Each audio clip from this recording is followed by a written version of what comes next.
Welcome back, everyone. I'm Gareth with Creative Connors.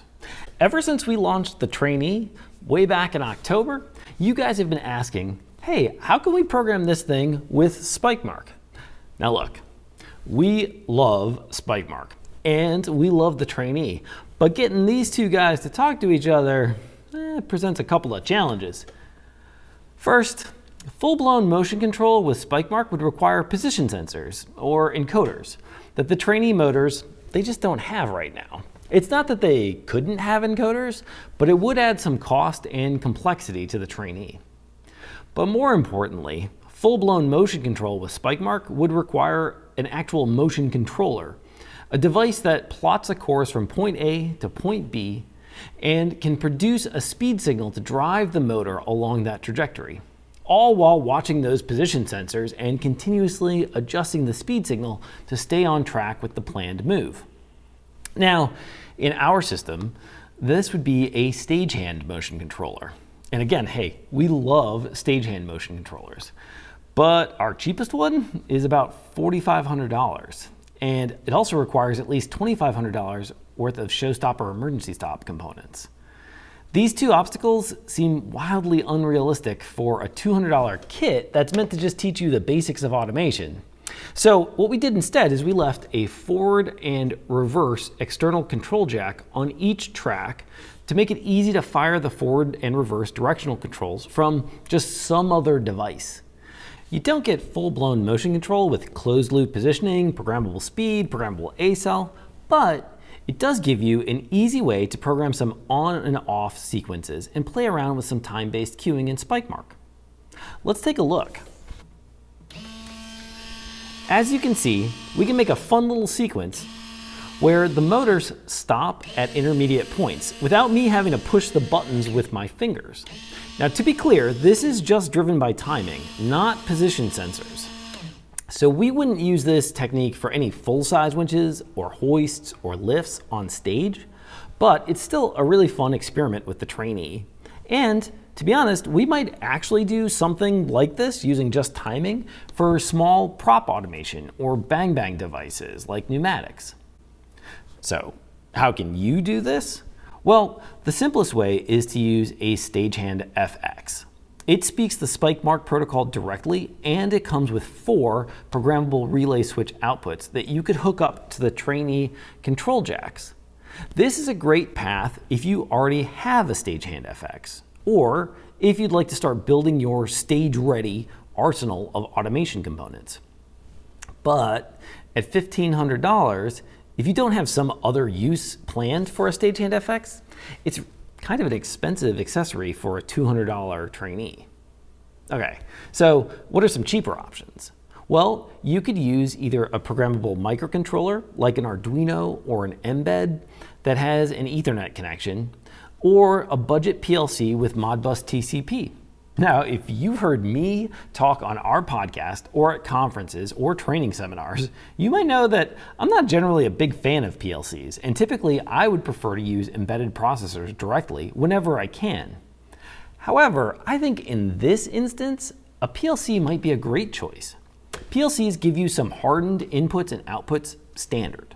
They have easy expansion for increasing the number of inputs and outputs. And many of them now come with industrial Ethernet features built in, which we can leverage now from Spikemark. So today, I want to demonstrate to you how you can use a budget-friendly PLC like this Click PLC from Automation Direct to bridge the gap between Spikemark and the Trainee. The costs are really pretty reasonable for a PLC now. The CPU with 8 inputs and 6 outputs is just $138. Their half-amp power supply to power the CPU is only $31. And their USB to RS-232 programming cable, which you're going to need for configuration, is $46. But if you already happen to have a USB to serial adapter, you can get their DB9 to RJ11 cable for $24 and save a few dollars. All told, you can get a pretty capable PLC for under $220, which is pretty affordable, even when compared to an Arduino or Mbed, once you factor in the Ethernet and output drivers that you would need to switch the relay coils on the Trainee.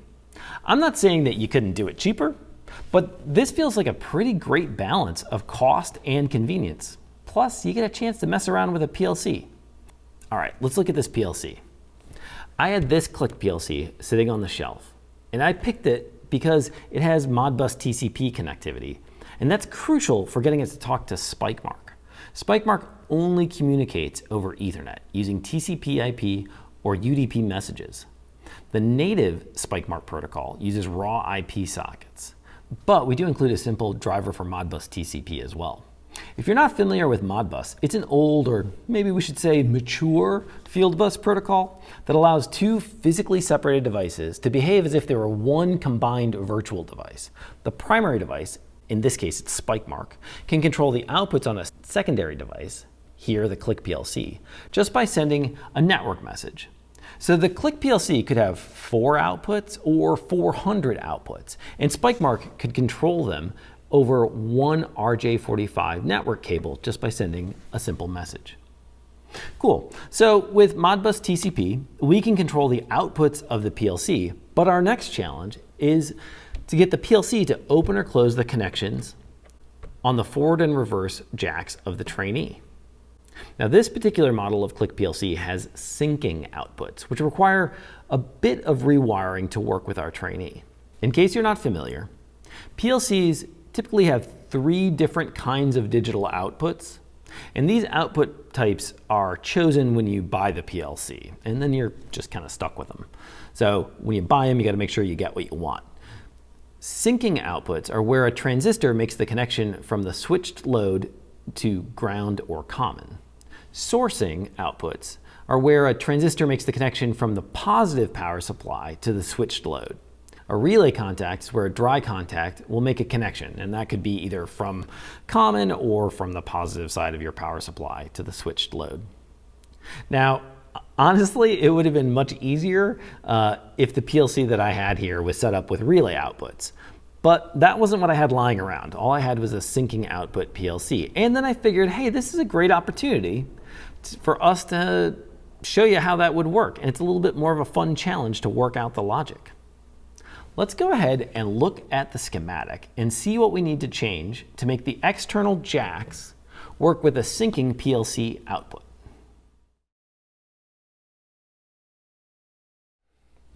All right, I've got the schematic here from the original Trainee controls, and I just want to step through what do we need to change to make this work with a PLC that has syncing outputs. A syncing contact meaning that the load, which is in this case is just the coil of the forward or reverse relay, will be switched to common rather than switched to positive voltage.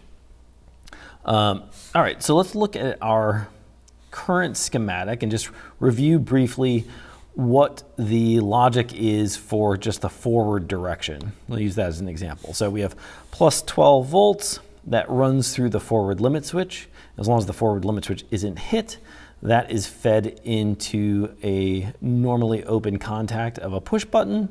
And then when you close the push button, that will feed plus 12 volts to the relay coil, and then the relay coil is always connected to common. Now that right there shows you the difficulty that we have connecting this with the PLC. We're switching the positive voltage into the relay coil rather than switching the common connection to the relay coil. And we'll need to rejigger that. These symbols here that look like little double arrows sticking up, those are just our jacks. Those are the external jacks that we have wired in for forward and reverse. Okay, so let's get into it. Let's make some changes. I'm gonna move my forward circuit up a bit. I got the V from my reverse selected in there. Let's put it back down at the bottom. And we got to move all of this switch logic and the external control jacks to the common side of this circuit. So let me just go ahead and erase my wires on the drawing. So we're going to move these things around, and I'll get rid of my connections there. I'll go ahead and just push my forward limit over to the side, And I'm going to bring my relay coil right on over, close to my forward limit. And I'm going to move my forward push button switch closer to common, because it's going to be switched now through common. And let's just redraw those connection lines to keep our head straight here. So forward limit, I should say, is still being fed by plus 12 volts. The limit switch is then feeding the relay coil. And then the relay coil, to make its connection to ground, now runs through the normally open push button switch. So functionally, what we have now is identical to what we had before. We've just moved the switch logic to the common side of the diagram as opposed to the source or plus voltage side. Okay, the other thing we want to do now, of course, is actually add in our PLC contact. So let's, what did I do there? Let's go ahead and move our jack over a little bit. If I can properly select it and move it. And I grab my wire along with it. Let's put that back. I tell you what, let's just delete that and redraw it. Okay. And now what we'll do is right around that same junction as our jack, let's draw in our PLC contact. So we'll have a leg coming off here and a normally open PLC contact also connecting to common. So you can see here that either if the push button is closed or if this relay contact, this PLC contact is closed, if it syncs to ground, then the forward control relay will energize and drive the motor forward. Let's just label what this is going to be. That'll be PLC Y2. And that's really it. We can show that we can see rather that there's there'll be a connection. We can use that connection right at the jack to bridge off onto our PLC contact. We'll do the same thing for our reverse. Let's just go ahead and fix that up right now. Boom, boom, boom. Give ourselves a little room. Delete our wires out. Delete our old connection dots.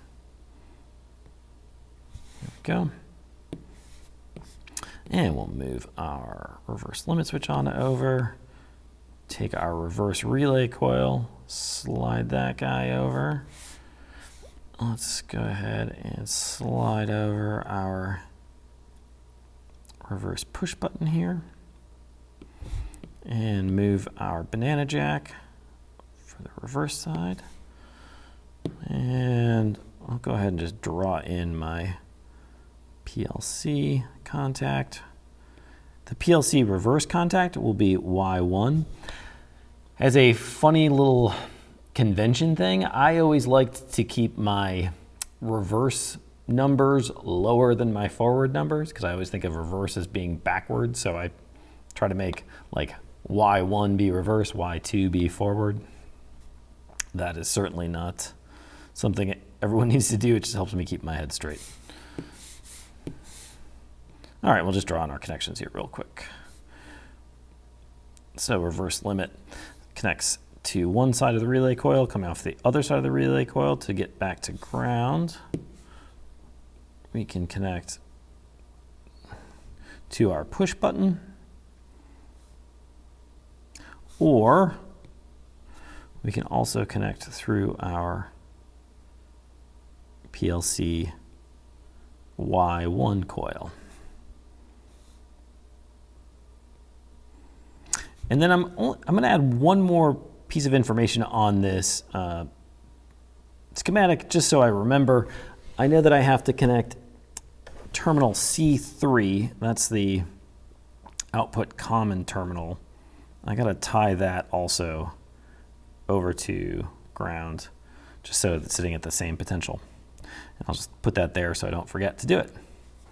So you can see that's all there is to it on the schematic side. We're really just moving our switching logic from the source side or the positive voltage side over to the common or ground side, the syncing side of the schematic.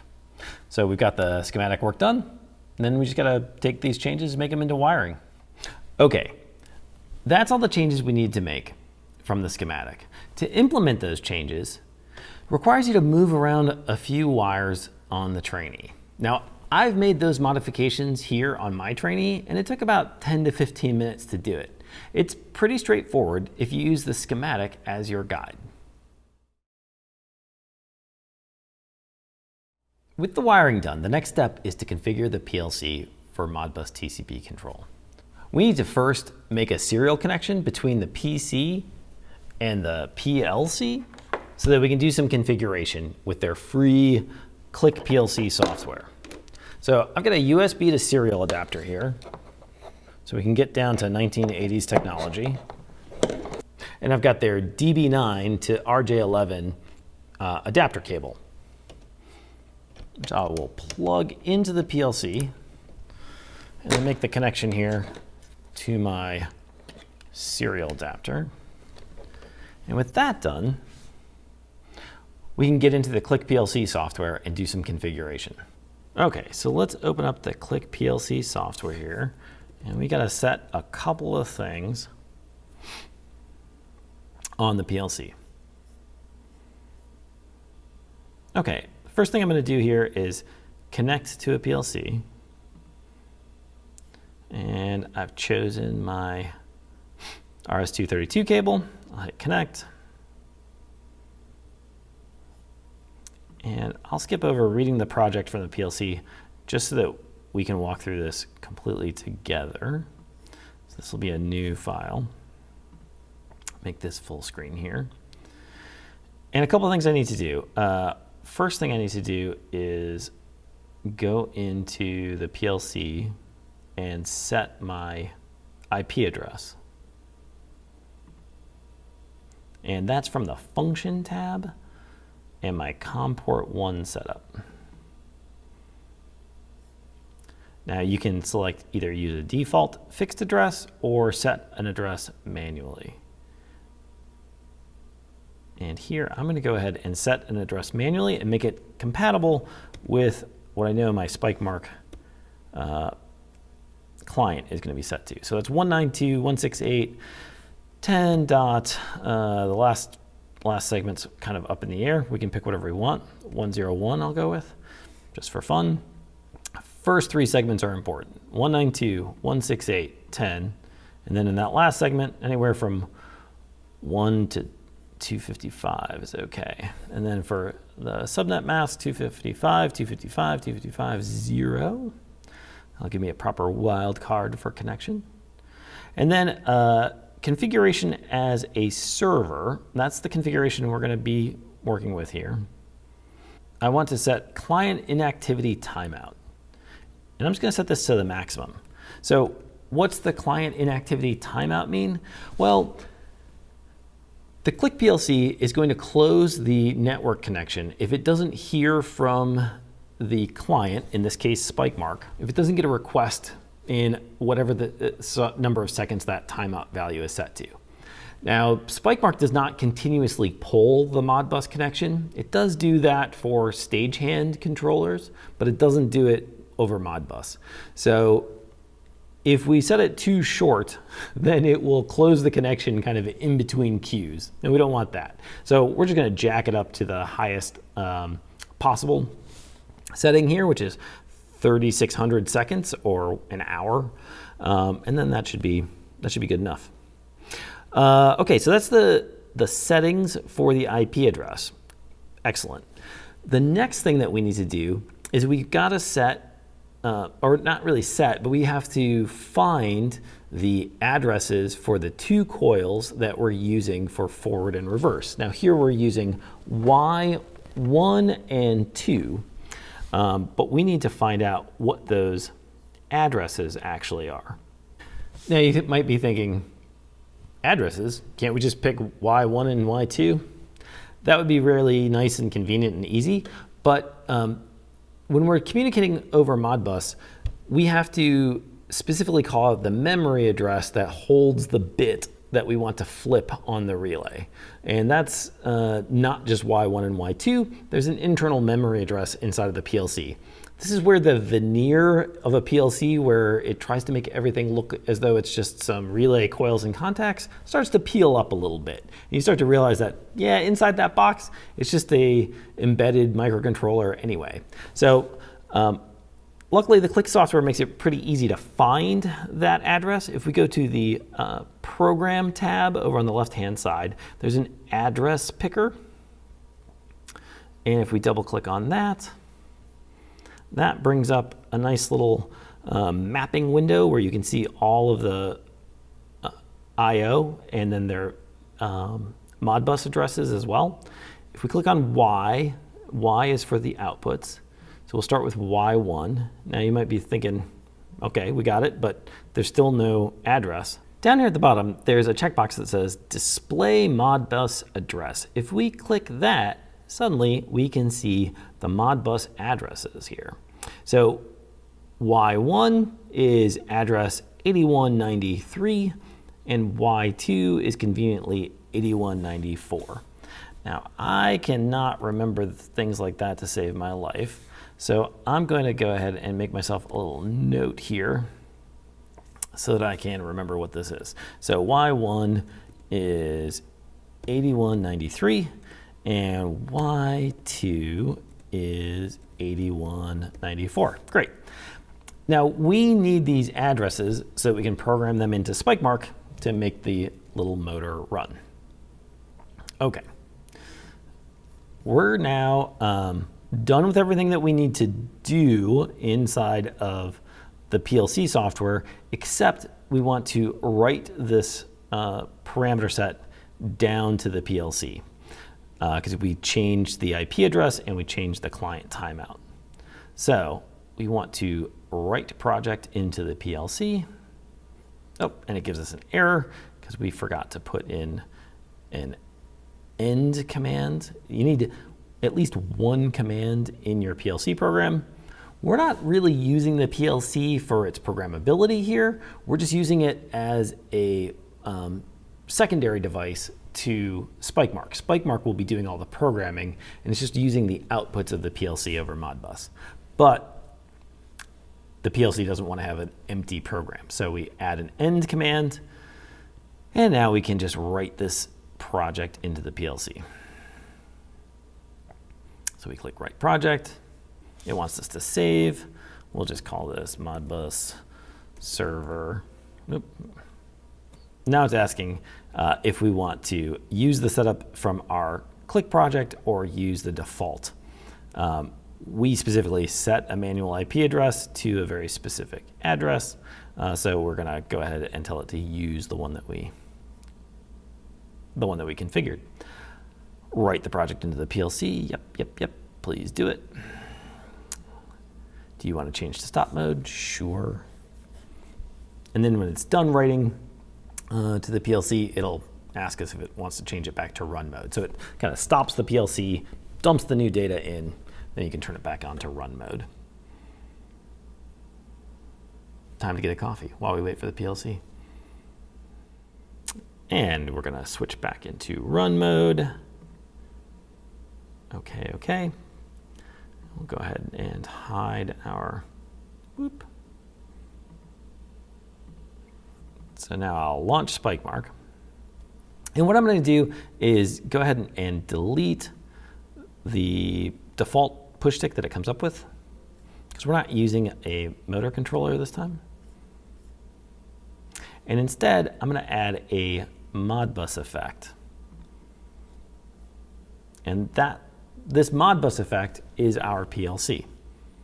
So I'm going to change the IP address to what I set inside of the Click software, which is .101, hit connect, shows that we're connected. Awesome. And now I can add a movement. Now, Modbus effects in Spikemark are very simplistic. You get to select a coil number, and then whether you want to activate it or deactivate it, and that's it. So here I'll go ahead and type in the reverse coil number, which should be 8193. 8193 is our coil number. I want to activate it. So if I load this up and hit run, boom, look at that. Now Spikemark is sending a signal to go ahead and close that contact and drive the motor in reverse. Now, what actually stopped that motor was not the coil opening up, but rather the limit switch stopping it. The limit switches are still totally functional on the Trainee, but you can see that the Modbus has activated that output, and it's still activated. So that queue only activated the output. It doesn't deactivate the output. So we have to write a separate queue to deactivate it. So let me add another queue here. And it's going to be acting on the same coil, the 8193.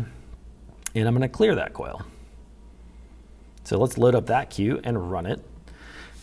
Now nothing happened because the motor wasn't moving, but you can see on the terminal strip that the output's now shut off. So let's go ahead and drive it forward for a couple of seconds. Add another queue. We'll call this Q2. And we're going to operate this time on the forward coil, which is 8194. We're going to activate it. But now let's go ahead and write an auto-follow time-based link that will turn off the forward command, turn off that forward coil after just a second or two. So that's coil 8194. We're going to clear it. We're going to set up a time-based link to auto-follow off of Q2. And let's do it at 1.5 seconds. See what that looks like. Run it. And now it ran for a second and a half and then shut off. Let's go a little further. We'll write a Q3 and we'll let it go for 3 seconds this time and see how that looks.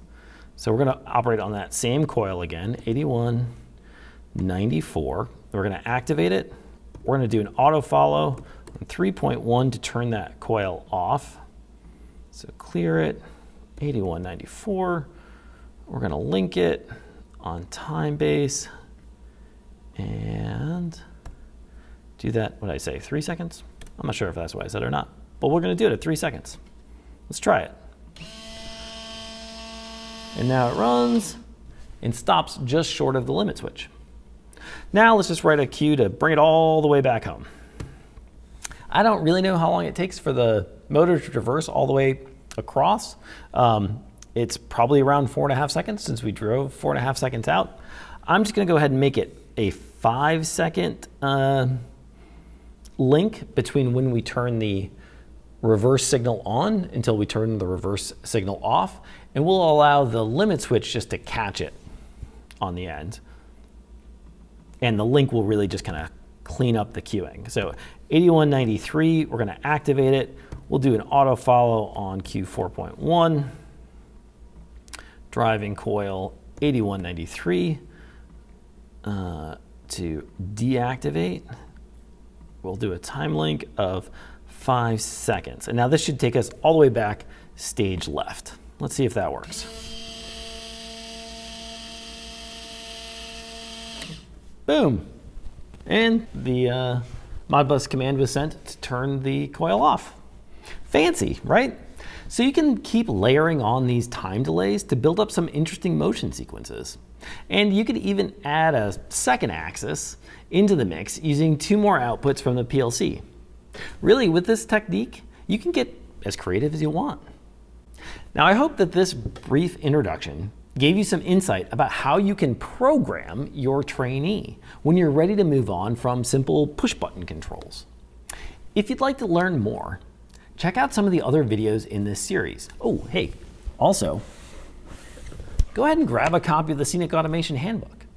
And please like and subscribe to see future videos. Thanks so much for watching, and we'll see you next time.